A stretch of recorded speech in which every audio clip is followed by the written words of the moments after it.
Berat Tips, hanya untukmu. Tempat berbagi cerita inspiratif dan tips praktis tentang studi luar negeri.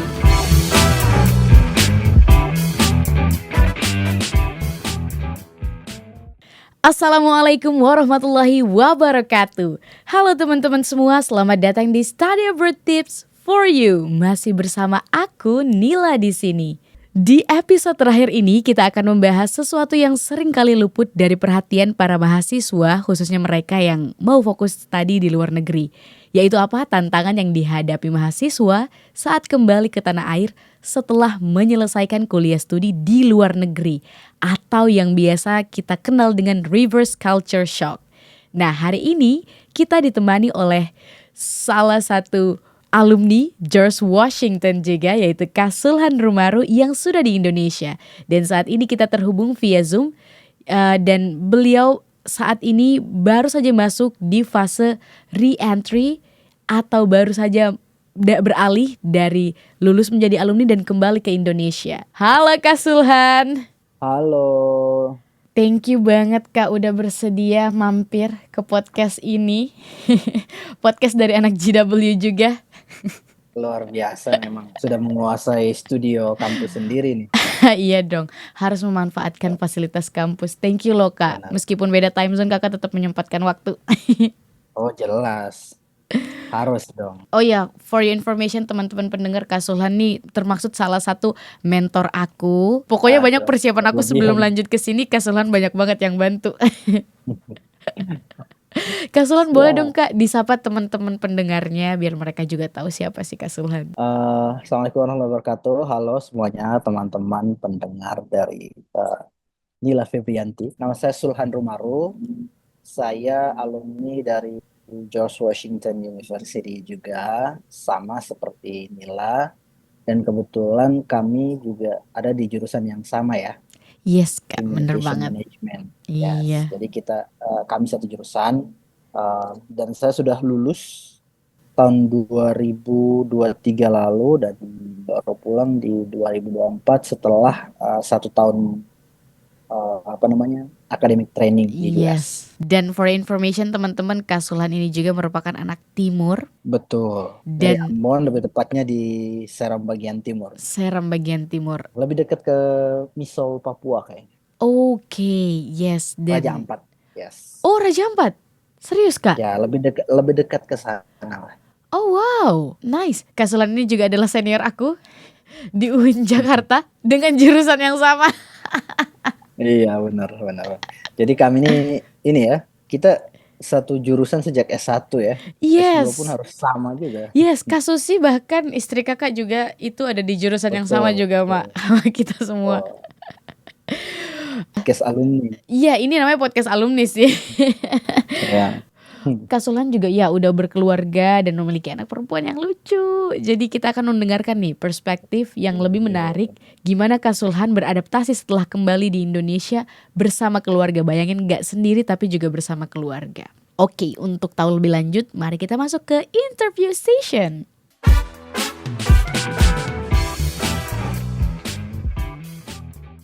Nah teman-teman, fun fact yang baru aku tahu saat pertama kali jadi mahasiswa, kalau culture shock itu nggak hanya dirasakan saat pertama kali ke negara tempat studi, tapi saat kita kembali ke negara asal juga. Karena kenapa? Kita udah mulai terbiasa dengan gaya hidup saat di negara tempat kita belajar, dengan kemudahan fasilitas yang ada, dan kemudian harus kembali ke negara asal dengan situasi yang berbeda tentunya.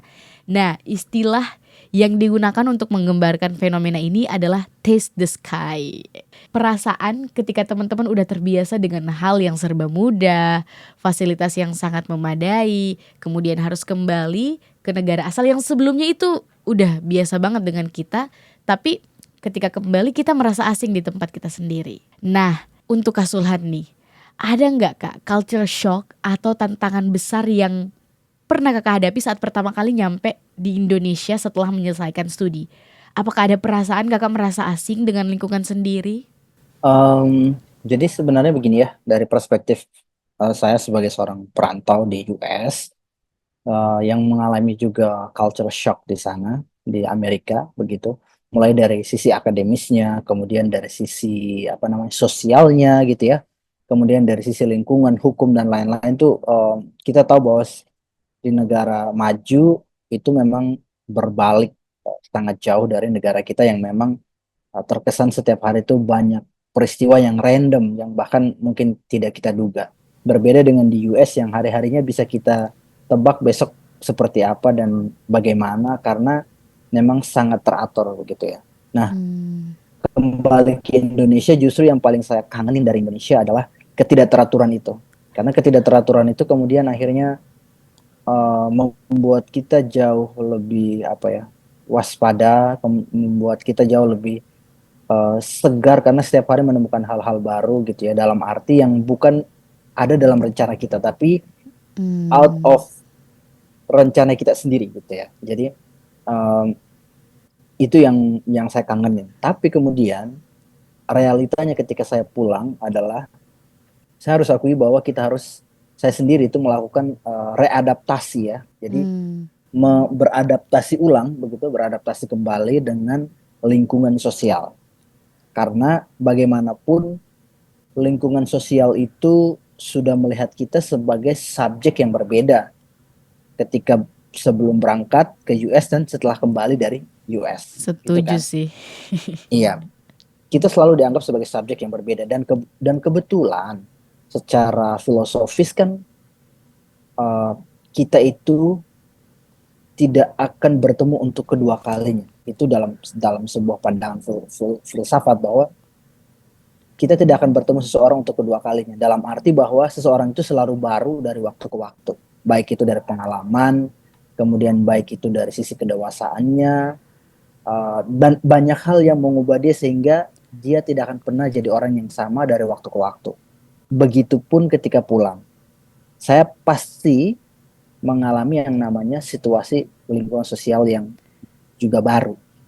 Artinya pasti yang dulu sudah berbeda dengan yang sekarang seperti yang tadi Nila bilang. Saya pun begitu dipersepsikan oleh orang lain sebagai seseorang yang juga baru yang telah mengalami apa ya perkembangan pengetahuan terus Hmm. kemudian perluasan pengalaman hidup di US gitu sehingga ada ekspektasi lebih pasti terhadap saya gitu makanya di situ saya beradaptasi lagi dengan apa namanya orang-orang di sekitar bagaimana cara pandang mereka terhadap saya apa yang mereka ekspektasikan bagaimana saya berkomunikasi dengan mereka itu semua memang harus dilakukan melalui intensitas komunikasi gitu ya. Intensitas komunikasi itu ya saya bisa berkomunikasi dengan teman-teman baik itu lewat virtual arena maupun lewat tatap muka. Nah, itu semua untuk merekognisi lagi itu. Untuk Oke. taste the sky lagi kan gitu ya. Untuk Iya. untuk merekognisi ulang lingkungan saya itu seperti apa dan saya harus menjadi apa untuk berada di lingkungan itu. Itu yang saya sendiri beradaptasi di situ. Jadi beradaptasi ulang merekognisi lagi situasi sosial dan kemudian memposisikan, mereposisi diri saya sendiri di dalam lingkungan itu sendiri gitu. Nah, terus kemudian yang kedua itu saya melihat bahwa ada semacam perbedaan persepsi ketika dari US ke Indonesia. Pertama, orang-orang di US itu kan sangat teratur. Iya, benar-benar. Kemudian mereka cukup open minded dan mereka tidak berasal dari lingkungan yang seragam. Mereka sangat beragam. Nah, di Indonesia meskipun kita beragam, berbeda-beda suku budaya, ras, tapi kita masih sama yaitu mayoritas orang Indonesia kan gitu. Yes. Berbeda dengan di US gitu karena US itu kan epicentrum dunia. Sedangkan Indonesia terkhusus misalkan kalau saya menetap di Jakarta atau tinggal di Ambon misalkan itu sama aja kita masih bukan epicentrum dunia tapi kita hanya bagian titik kumpul dari lokalitas-lokalitas gitu ya bukan sesuatu yang lebih broad gitu yang lebih besar. Mm-mm. Nah makanya bagi saya sendiri itu juga sebuah tantangan menghadapi keseragaman pikiran menghadapi ketidakteraturan itu juga ternyata tantangan setelah menjadi terbiasa dengan hidup teratur di US pulang ke Mm-mm. Indonesia dengan banyak ketidakteraturan dan dalam arti ini bukan negatif ya bukan ketidakaturan yang negatif tapi maksudnya kadang kita dapat mendapatkan banyak kejutan-kejutan setiap hari dengan tingkah laku orang lain itu yang Dinamikanya saya sebut beragam sebagai ya. ketidakteraturan dinamikanya beragam, ketidakteraturan begitu ya. Hmm. Nah, itu yang kemudian saya harus kemudian oke, beradaptasi lagi. Termasuk misalkan ya, contoh sederhana adalah bagaimana berperilaku di perjalanan. Hmm.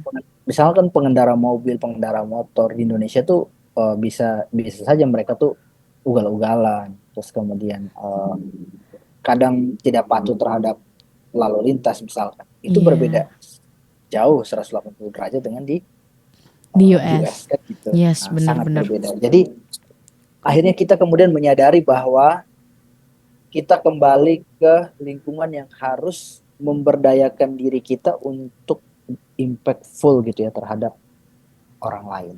Kira-kira minimal dari apa namanya perkembangan menginjeksi pengetahuan kepada orang-orang di sekitaran kita gitu ya, untuk kemudian berperilaku bersikap lebih baik dalam arti Hmm. lebih toleransi terhadap perubahan, lebih menghargai orang lain, begitu kira-kira seperti itu sih contoh-contoh kecil. Itu bukan berarti orang Indonesia Iya, iya. tidak menghargai orang lain, sama sekali tidak. Justru orang Indonesia itu sangat ramah. I Yang see. saya maksudkan adalah egosentrisnya kemudian sedikit diturunkan gitu. Yes, benar aku setuju Kak. Menarik banget tadi pas Kakak sebutin kalau orang memandang kita dengan subjek yang berbeda. Nah, karena Kakak udah sampai langsung nih di Indonesia, aku sebenarnya punya concern yang cukup besar kayak how people perceive me. Secara nggak langsung mereka kayak memandang kita udah cukup expert gitu karena udah punya pengalaman yang cukup jauh di Amerika, lanjut studi di sana. Apakah kakak pernah ada di posisi kayak menghadapi ekspektasi masyarakat yang cukup besar sementara kita nih tidak bisa memenuhi ekspektasi itu? Iya, jadi gini ya, saya sendiri memang merasakan itu berkali-kali. Dalam Oke. arti ekspektasi orang ya. Pertama, ketika saya merantau dari Ambon, dari Maluku sana, kemudian ke Pulau Jawa, menjadi seorang santri selama 6 tahun. Ketika saya pulang, itu orang pasti berekspektasi bahwa dia akan menjadi seorang kiai atau ustadz, Iya. orang-orang yang sangat berdampak terhadap religiusitas Aha. masyarakat, gitu kan.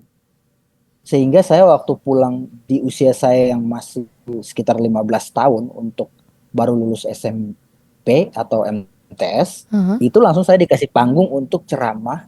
Kemudian pada saat itu ada konflik sosial di sana, di mana orang-orang akhirnya tidak sholat di satu masjid yang sama, tapi kemudian mereka membuat apa namanya jamaah tandingan untuk kemudian sholat berbeda-beda karena beda kubu secara politis. Kemudian saya akhirnya ditunjuk untuk memberikan ceramah bahwa persatuan itu penting. Bayangkan bahwa seseorang yang baru lulus SMP gitu kan atau MTS kemudian harus berbicara seperti itu di lingkungan yang memang pada saat itu masih pada awam, dalam tanda kutip, mereka belum tahu bagaimana pembelajaran di pesantren dan lain-lain gitu. Tapi saya akhirnya memberanikan diri memberikan analogi jawaban-jawaban, misalkan dari apa namanya, nama masjidnya misalkan Nurul Iman, bahwa artinya cahaya keimanan. Cahaya keimanan itu harus berpendar ke dalam sistem sosial kita dengan misalkan bersatu padu, tidak bercerai. Kalau ibadah saja bercerai, bagaimana dampak terhadap sosialnya? Oh, Itu yang saya nice. sampaikan di saat itu. Dan saya sebenarnya juga tidak merasa bahwa saya kok bisa menyampaikan itu gitu. Tapi mungkin karena bekal di pesantren pembelajarannya jauh lebih mendalam ketimbang sekolah biasa dalam sisi keislaman, saya bisa menjawab itu. Nah, itu pun yang terjadi ketika kembali dari US, bahwa orang akan menganggap bahwa oke, dia nih ada di negara adidaya nomor Yes. satu, terbaik dari sisi manapun gitu kan. Kira-kira apa yang bisa dia handle ketika dia pulang, persoalan apa yang bisa dia tackle gitu kan. Uh-uh. Uh, jadi bagaimana tuh apa namanya, kita bisa menghandle banyak persoalan atau beberapa persoalan di lingkungan sosial kita gitu. Dan itu akan selalu jadi pertanyaan karena seperti pendapat pada umumnya bahwa kita adalah subjek yang berbeda setelah diketahui kita pernah belajar ke tempat yang dianggap jauh lebih baik. Gitu kan. Persoalannya tidak semua orang bisa begitu. Hmm.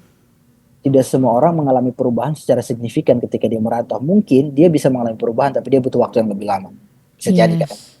Karena culture shock atau itu bisa saja menghambat perkembangan dia, Iya. bisa jadi kan.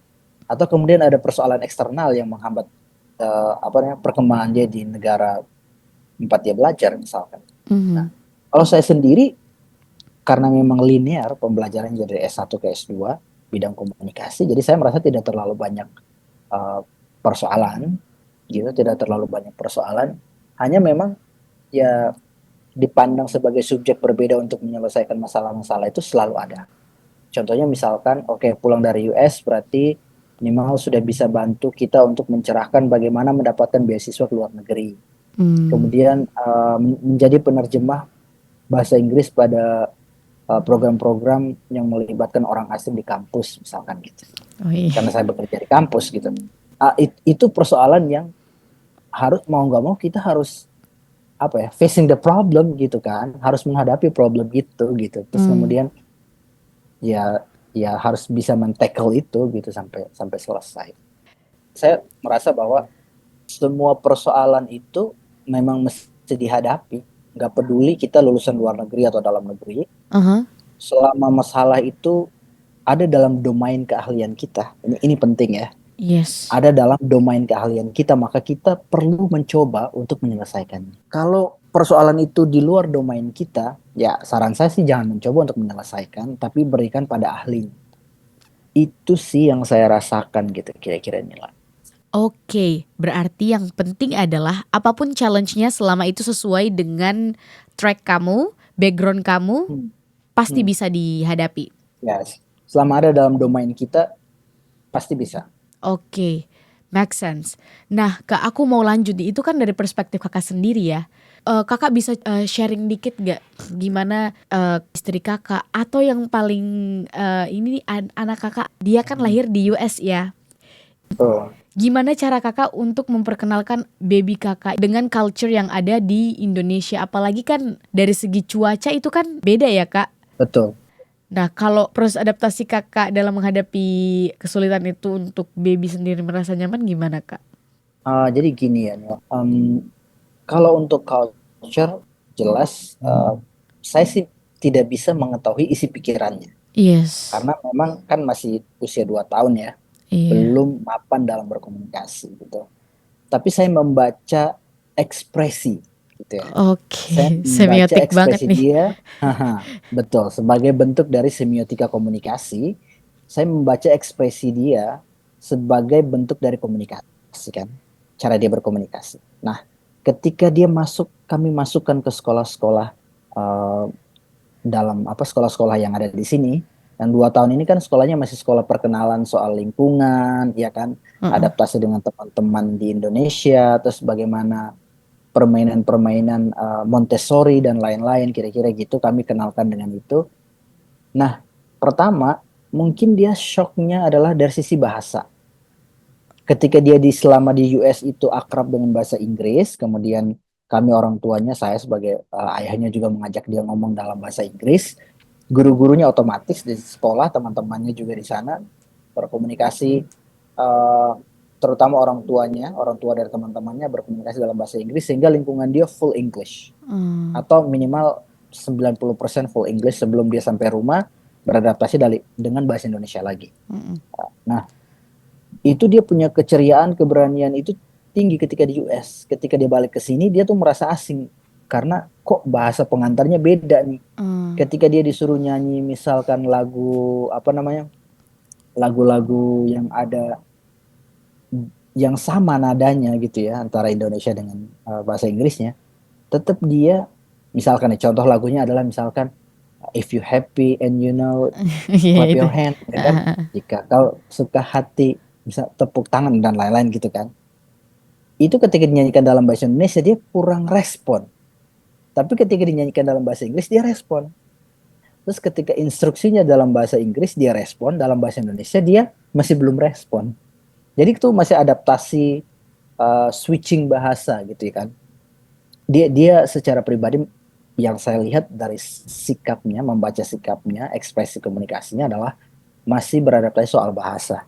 Nah, ketika hampir 6 bulan di sini tuh dia mulai sudah terbiasa Sudah terbiasa, oke, karena lingkungannya full Indonesian gitu ya, bahasa bahasa Indonesia. Jadi dia mulai lama-lama beradaptasi. Satu-satunya orang yang ngajak dia bahasa Inggris adalah saya kan. Hmm. Nah, selain dari itu semua bahasa Indonesia. Jadi dia kemudian beradaptasi juga tuh secara bahasa. Akhirnya banyak kosakata bahasa Indonesia yang sekarang alhamdulillah dia sudah mulai bisa serap. Itu menurut kami bagian dari kemajuan intelektual dia karena mampu menyerap bahasa-bahasa Indonesia gitu ya. Eh, itu yang saya rasa bagian dari adaptasi dia. Yang kedua cuaca. Jadi dia memang setiap hari kegerahan, Hmm. dan pokoknya maunya tidur tuh full AC. Kalau Oke. AC mati bangun dia. Hmm. Jadi adaptasi cuaca tuh memang nggak mudah buat anak kecil. Saya yang dewasa pun ketika pulang ke Indonesia itu hampir 4 bulan, bahkan sampai sekarang Mhm.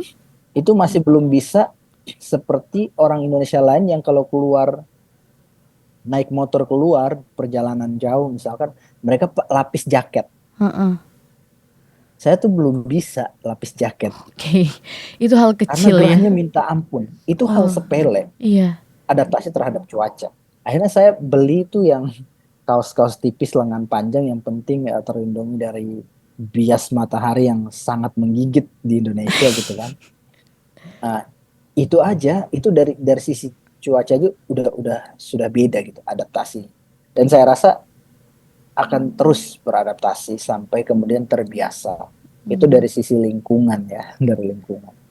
Adaptasi babynya gitu. Kalau dari sisi istri saya sendiri, adaptasinya adalah pertama melihat dari jumlah penghasilan suami. Oke, ya, make Uh, sense. karena kan seorang istri harus realistis Iya. untuk kemudian bagaimana mengatur urusan dapur agar jauh lebih aman, terkendali kan gitu. Iya, iya. Kalau misalkan di US gaji kita tembus 50 juta gitu, Iya. kemudian pulang ke Indonesia menggelinding 1-0 saja kan berasa banget. Iya sih, Kak. Iya kan? Bukan berasa banget sih, tapi sangat berasa kan Sangat gitu. merasa. Iya.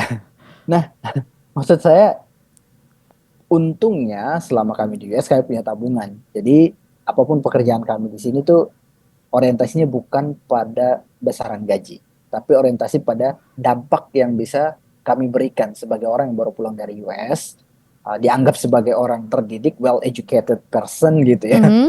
untuk bisa menghandle beberapa persoalan di kampus termasuk sebagai seorang dosen, kemudian teman diskusi dan uh, banyak hal lain lagi gitu. Jadi mungkin dari sisi keuangan sih yang istri agak sedikit khawatir karena besaran gaji di US itu akan mampu membeli semua kebutuhan hidup harian. Berbeda dengan di Indonesia. Gajinya itu biaya hidup jauh lebih mahal daripada gaji yang kita dapat, kan gitu kan. Iya, Nah, benar kalau benar di US banget. kami kebalik. Biaya hidup gaji jauh lebih tinggi ketimbang biaya hidup gitu loh. Jadi Iya. ada situasi yang berbalik. Nah, itu yang insting seorang ibu, seorang istri itu akan mencari jalan bagaimana membuat situasi lebih aman terkendali, tenang gitu kan. Nah, caranya ya mungkin dia bisa berhemat, kemudian untungnya sejago-jagonya kita berhemat di Indonesia, kami masih punya tabungan untuk bertahanlah sampai waktu nanti kembali ke US lagi untuk lanjut studi Lanjut S3. studi S3 ya. Semoga dimudahkan, Kak. Amin. Dari cerita kakak aku bisa ngebayangin sih, maksudnya untuk handle diri sendiri kita aja itu butuh effort yang sangat besar, apalagi kakak nggak hanya kakak tapi Exactly. kakak juga harus memperhatikan Alea, istri kakak, Yes. tanggung Mhm. jawab kakak sebagai suami, tanggung jawab sebagai Betul. award di LPDP yang harus mengabdi kepada Indonesia. Betul sekali. Ada banyak layer yang harus kita selesaikan persoalan-persoalan itu satu persatu. Mulai dari internal kita sendiri, kemudian persoalan-persoalan di sekitaran kita. But it's worth the price ya kak, maksudnya dengan challenge yang sebesar itu banyak kok manfaat yang kita dapatkan untuk karir dan juga kehidupan kita. Banyak, banyak banget, banyak banget. Dengarkan kelanjutan dari podcast ini di part 2.